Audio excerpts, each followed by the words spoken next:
दिन छोटा हो जाएगा। दिन छोटा, कितना छोटा हो जाएगा सर इसका एग्जैक्ट तो दिन रात की लंबाई कितना होता है वैसे अभी 24 घंटा 24 घंटा दुगना कर देंगे स्पीड तो होना, अगर दुगना कर उसका रोटेशनल मोशन का स्पीड दुगना कर दिए, प्रूफ करना है, दुगना कर दिए तो दुगना कर देंगे तो क्या हो जाएगा? स्पीड दुगना हो जाएगा तो आधा हो जाएगा, आधा हो जाएगा। 12 घंटे का दिन रात हो जाएगा, 6 घंटे का दिन 6 घंटे का रात हो जाएगा। जब दोगुना होगा तो वो हाफ हो जाएगा सर। जब ऊंचाई पर जाते हैं हम तो कोई खाना देर से पकता है, क्यों ऐसा होता है? सर ऊंचाई पे जाने के बाद दाब कम हो जाता है, जिससे क्वथनांक बढ़ जाता है, जिस कारण से खाना पकने में थोड़ा समय लगता है। क्वथनांक कम हो जाएगा सर। कम हो जाता है, बढ़ जाता है, पूछ रहे हैं आपसे सर हाइट ऊंचाई पे जाने के बाद क्वथनांक कम हो जाता है, बढ़ जाता है? क्वथनांक बढ़ जाएगा सर। बढ़ जाएगा। जी सर।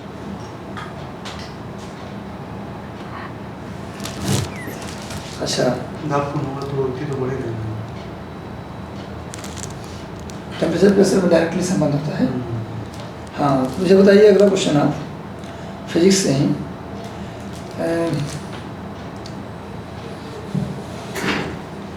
सेंटर ऑफ मास पढ़े हैं आप? यस। कौन सा ऐसा ऑब्जेक्ट है जिसका सेंटर ऑफ मास ऑब्जेक्ट के बाहर होता है, ऑब्जेक्ट के अंदर नहीं होता? जैसे हम हैं तो हमारा सेंटर ऑफ मास बॉडी के अंदर है। यस। जिस बैठे हैं तो इसका एक जगह पे लाई कर रहा होगा सेंटर ऑफ मास, लेकिन कौन ऐसा ऑब्जेक्ट है जिसका सेंटर ऑफ मास बॉडी के बाहर होता है? सॉरी सर ध्यान नहीं आ रहा। अच्छा, इसके वेलोसिटी पढ़ा है आपने? Yes sir. क्या होता है? जिस वेलोसिटी से किसी ऑब्जेक्ट को अर्थ के एटमॉस्फेयर से बाहर इस तरह से थ्रो किया जाए कि वो बैक नहीं। आप आराम से बोलिए। ये कितना है? 11.2 किलोमीटर पर सेकेंड। अच्छा, मुझे बताइए आप कि मायोपिया और हाइपरमेट्रोपिया क्या होता है? सर मायोपिया नियर साइट फारनेस है, जिसमें नज़दीक की वस्तु स्पष्ट दिखाई देती है, जबकि दूर की वस्तु देखने में तकलीफ। कौन सा लेंस लगता है उसको ठीक करने के लिए? Concave lens. और हाइपरमेट्रोपिया? हाइपरमेट्रोपिया में सर दूर की ऑब्जेक्ट स्पष्ट दिखती है, जबकि नज़दीक की ऑब्जेक्ट। कौन सा लगाता है लेंस? Convex lens. अच्छा, PSIR आपका सब्जेक्ट है? यस। अभी हाल ही में एक संगठन है हिजबुल्ला, उसको ख़त्म करने के लिए इजराइल चला रहा है, क्या एक ऑपरेशन चला रहा है। हिजबुल्ला कहाँ का आतंकवादी संगठन है? सर लेबनान का। लेबनान अगर देखा जाए भूगोल के हिसाब से तो एशिया के किस हिस्से में पड़ता है? जैसे सुना होगा आपने East Asia, South East Asia. West Asia में। किस में पड़ता है? वेस्ट एशिया, मिडिल ईस्ट, किस में पड़ता है लेबनान? सर वेस्ट एशिया में। कंफर्म है? यस। मिडिल ईस्ट में नहीं आएगा? मिडिल ईस्ट में? मिडिल ईस्ट में सर टर्की वगैरह नेशंस आ जाते हैं। लेबनान नहीं आएगा? लेबनान उसका नेबर कंट्री है, लेकिन वेस्ट एशिया में जहाँ तक मुझे ध्यान में है सर। अच्छा, ठीक है सर। फारूक ये बताइए कि राष्ट्रपति का चुनाव किस प्रक्रिया से किया जाता है? ये सही है आप? यस। सिंगल ट्रांसफरेबल वोटिंग के माध्यम से। कौन कौन शामिल होता है उनके वोटिंग सिस्टम में? लोकसभा और राज्यसभा के मेंबर्स जो होते हैं वो शामिल होते हैं, और जो इलेक्टेड मेंबर विधानसभा के होते हैं। DPSP के किस आर्टिकल में पंचायत की बात की गई? आर्टिकल 47 में। श्योर है आपको 47 में किया गया?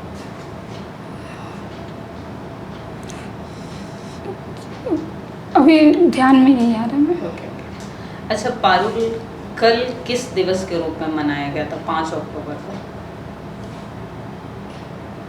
कोई नेशनल डे आपको याद है? डॉल्फिन डे सेलिब्रेट किया जाता है। श्योर नहीं है पर मेमोरी में यही आ रहा है। ओके। अच्छा ये बताइए कि अभी 5 भाषाओं को आपने सुना होगा शास्त्रीय भाषा, क्लासिकल लैंग्वेज का, वो कौन सी भाषाएं हैं?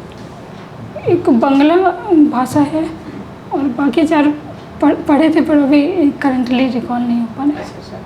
अच्छा किस मंत्रालय द्वारा किसी भाषा को अगर देना हो शास्त्रीय भाषा का दर्जा, क्योंकि अभी बहुत आप सोच रही हैं इतने साल बाद, सबसे लास्ट में 2014 में उड़िया को देने के बाद अभी 5 भाषाओं को दिया गया, तो उसमें मंत्रालय कौन सा मुख्य होता है? मिनिस्ट्री ऑफ कल्चर में। ओके। अभी कुछ दिन पहले 2 अक्टूबर को नरेंद्र मोदी जी ने एक योजना लॉन्च की जनजातियों के लिए, आपको पता है कहाँ पर किया गया एक कार्यक्रम जनजातियों के लिए शुरू किया गया, उसकी आधारशिला कहाँ होना? आधारशिला सॉरी मैम अभी ध्यान में नहीं आ रहा। लिटरेसी में कौन सा डिस्ट्रिक्ट बिहार में जो है महिला लिटरेसी में सबसे निचले पायदान पर है? Ma'am Saharsa district. अच्छा, तो आप सुधार के लिए अगर आपको नियुक्त किया जाता है वहाँ किसी भी शिक्षा के विभाग में किसी पद पे चयनित किया जाता है तो आप सुधार के लिए क्या करेंगे? मैम जहाँ तक प्रायोरिटी वाइज बताइए, डायरेक्ट तो नहीं, प्रायोरिटी वाइज 4 पॉइंट मुझे बताइए। सबसे पहले मैम वहाँ पे अवेयरनेस की लोगों में कमी है, तो महिला शिक्षकों लेके लोगों में अवेयर करना प्राथमिकता मेरा रहेगा। सेकंड मैम जो भी असुविधाएं हो रही हैं लड़कियों को शिक्षित करने में, उन असुविधाओं के निराकरण में दूसरा प्रयास मेरा रहेगा। और तीसरा मैम जो विद्यालय वगैरह है उसमें जो इंफ्रास्ट्रक्चर लैकुना है गर्ल्स एजुकेशन के लिए, उसको सुधार के लिए अच्छा प्रोपोर्शनेटली उस पर काम करना होगा। और फोर्थली मैम वहाँ पर जो पेरेंट्स है उनमें जो शिक्षा गर्ल्स के एजुकेशन को लेकर के भावनाएं हैं उसको बदलने की ज़रूरत है, मेंटलिटी चेंज करने की। अच्छा, ये बताइए कि बिहार में अभी किन 3 खाद्य पदार्थों को जीआई टैग में आवेदन दिया गया है? आवेदन देना और चयनित करना अलग होता है, बताइए बिहार के ही, क्योंकि हमेशा जीआई टैग चर्चे में रहता है। सॉरी मैम इसकी जानकारी अभी नहीं है। अच्छा पारुल, आप बताइए कि पंचायती राज जो है यहाँ बिहार में कितने स्तरीय है? 3 स्तरीय में। कौन कौन सी, किस लेवल पे कौन सा है? ग्राम पंचायत जिला स्तर पे और नगर के स्तर पे नगर कौन पालिका। है, किस स्तर पे कौन चुना जाता है? पंचायत स्तर पर मुखिया के रूप में प्रधान नियुक्त होते हैं और फिर जिला स्तर पर जिला परिषद की नियुक्ति होती है और नगर पालिका में मैम जो मेयर होते हैं उनकी नियुक्ति की जाती है। अपने पटना हाई कोर्ट में आप बोली कि अभी आप बताइए कि पटना हाई कोर्ट यानी कि उनका जो नियुक्ति किया जाएगा वो कौन करता है?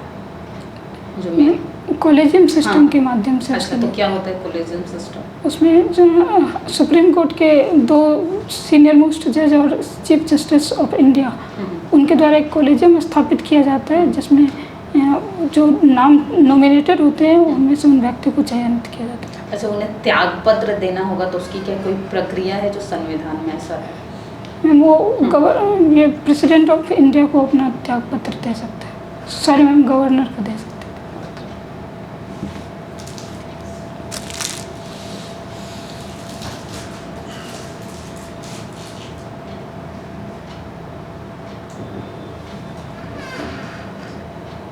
क्वांटम फिजिक्स क्या है? जिसमें सर जो पार्टिकल्स होते हैं जो मैन्योर पार्टिकल्स उनकी स्टडी की जाती है quantum physics.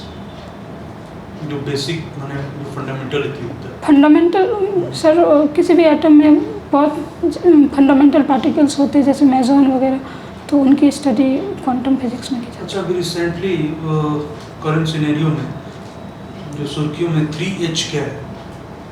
Sir sir 3H हाँ। सर ध्यान नहीं है। ये बर्निंग इशू है।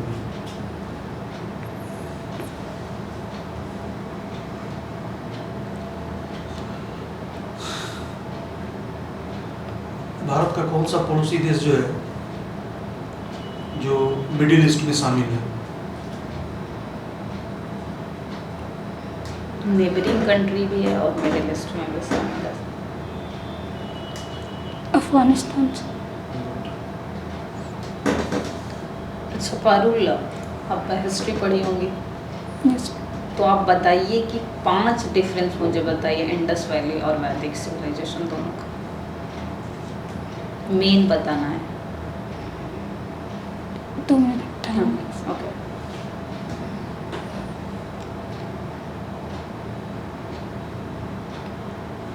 तो आयरन ओर को लेकर के जो इंडस वैली सिविलाइजेशन में आयरन ओर नहीं था और वैदिक कल्चर में आयरन ओर की खोज की गई थी। वैदिक काल में सभा समिति जैसे सिस्टम्स की नियुक्ति हो चुकी थी, जबकि हड़प्पा इंडस वैली में वैसी व्यवस्थाएं नहीं थी।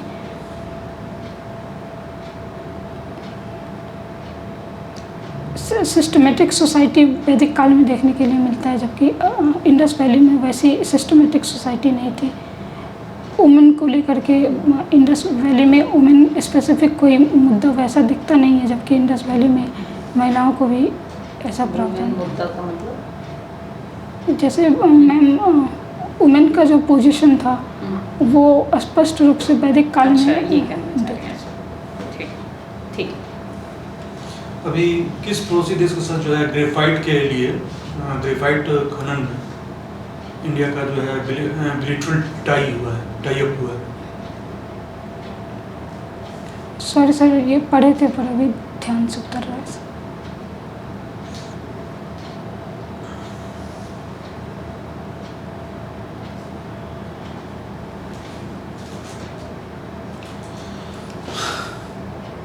संप्रभुता के बारे में बताइए कुछ। सर, कोई भी देश अपने डिसीजंस को लेने के लिए स्वतंत्र होता है, जिस पर वो बाहरी किसी कारक पर निर्भर नहीं करता। संप्रभु देश कहलाता है।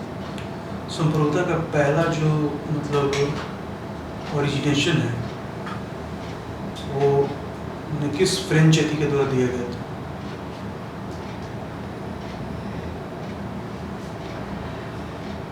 मॉन्टेस्क्यू के द्वारा।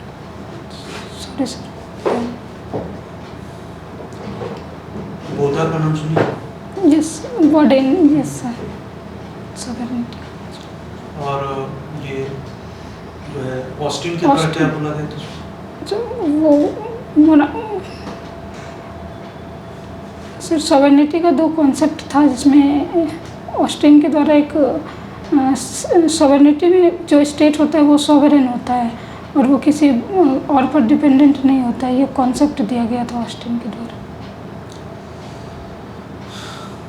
कोई लोग जो है ऑस्टिन के जो सॉवरेनिटी थ्योरी है उसकी आलोचना करते हैं, ठीक है, क्यों? सर, उसमें स्टेट को सुपेरियर पावर के रूप में देखा गया था, जिसमें इंडिविजुअल लिबर्टी वगैरह का स्थान नहीं था, जिस कारण से आलोचना की गई थी।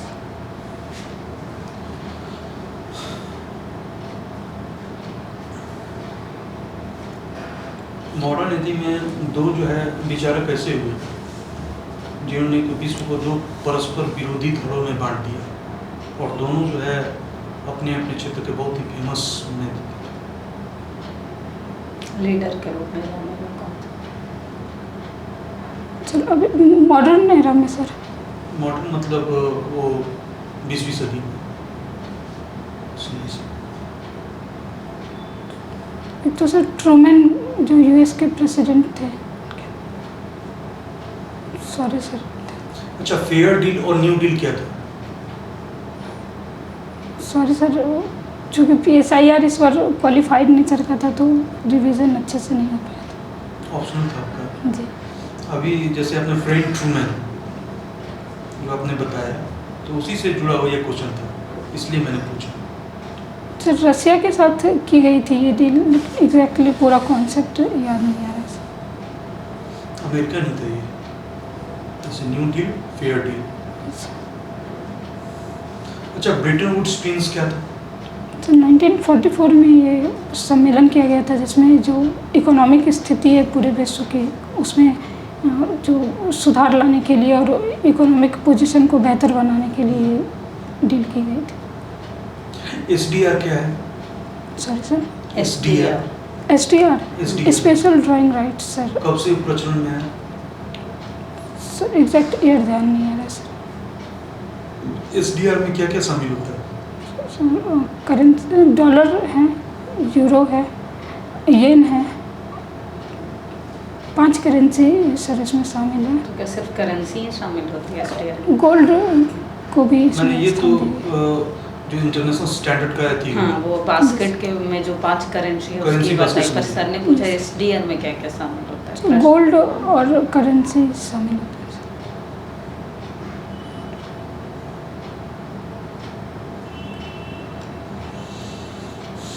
आपने हॉबी लिखा है टॉक टू माय पेरेंट्स, तो आपके डेली अपने, क्योंकि ऐसे तो हम कह सकते हैं कि हर कोई अपने मदर फादर से डेली बात करता है, पर हम कैसे माने कि आपकी हॉबी ये मानी जाए? क्योंकि हर कोई, लगभग बहुत लोग अपने मदर फादर से डेली ही बात करते हैं, क्योंकि आपने ऐसे भी तो नहीं लिखा है कि किसी से बात करना, तो कैसे आपकी हॉबी में थोड़ा सा बाकियों से अलग है, क्योंकि हॉबी माना जाए उसे? मैम जब फ्री टाइम मिलता है, चूँकि हम करेंटली अभी प्रोफेशन में हैं, ओके। तो उस समय हम अपने पेरेंट्स से बात करते हैं। तो वो तो मुझे लगता है हर वर्किंग बच्चा जो है या कुछ भी अपने फ्री टाइम में मदर फादर को कॉल करता है, पर आप किस तरह से अपने मदर फादर से बात करते हैं? हाँ, जो भी मदर फादर से बात करने के बाद हाँ। सोशल पर्सपेक्टिव इशू अच्छा। पे भी बातें होती है, कुछ अच्छा। पर्सनल बैकग्राउंड पे भी बातें होती हैं। अच्छा। तो फ्री टाइम में तो मेरे पास जो भी समय बचता है उसमें पेरेंट्स से ही बात होती है। अच्छा, बिहार के इतिहास में 3 ऐसे शासकों के नाम बताइए जो प्रमुख मगध साम्राज्य के। मगध साम्राज्य के हैं अशोक, हम्म, चंद्रगुप्त मौर्य और मैम बिंदुसार। अच्छा, बिंदुसार की कोई एक विशेषता बताइए। वो पहला मगध साम्राज्य के रूप में, संस्थापक के रूप में उनको जाना जाता है। अच्छा।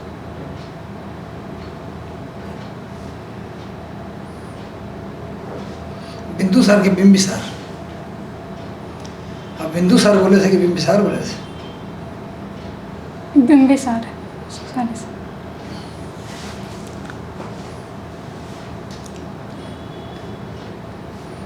घबराना नहीं है, शांत चित्त से इंटरव्यू देना है। सर इधर इसको सर बहुत रहता है, ठीक है। उग्रतारा जो है थी कहाँ पे है? महिषी उग्रतारा, महिषी सर सहरसा नहीं है, वो एक और चीज़ के लिए सहरसा फेमस है। मत्स्य गंगा झील के लिए सर।